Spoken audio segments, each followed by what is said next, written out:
Il-President tal-Kummissjoni Ewropea Jean-Claude Juncker iddaħħal bħala sieħeb onorarju fl-Ordni Nazzjonali tal-Mertu waqt ċerimonja fil-Palazz tal-Gran Mastru fil-Belt Valletta. Juncker uża l-ewwel diskors tiegħu wara r-rikonoxximent mogħti mill-President ta' Malta George Vella biex mill-ġdid irrikonoxxa l-isfidi li pajjiżna għadu għaddej minnhom. Fakkar fost l-oħrajn il-rispett lejn is-saltna tad-dritt, il-ġlieda kontra l-korruzzjoni u l-libertà tal-istampa huma valuri li għall-Unjoni Ewropea mhumiex negozjabbli. The respect of the rule of law, fight against corruption and crime, freedom of the press.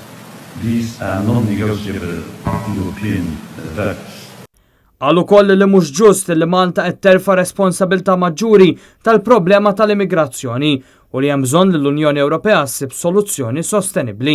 Fost dawk preżenti apparti il-kap tal-Oppożizzjoni Adrian Delija, l-Arċisqof ta' Malta Charles Xignuna, membri parlamentari u diversi dinjitari, kien hemm ukoll l-eks-Prim Ministru ta' Malta Laurence Gonzi li l-President Juncker irrikonoxxih għall-ħidma tiegħu u ddiskrivih bħala ħabib tiegħu.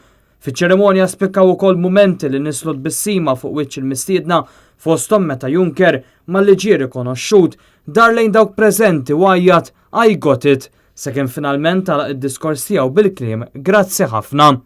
Thank you for having me here and thank you, Mr. President, for honoring me this award today. I will cherish and wear it with pride and great admiration to this special country which is close to my heart. Grazzi minn kalbi.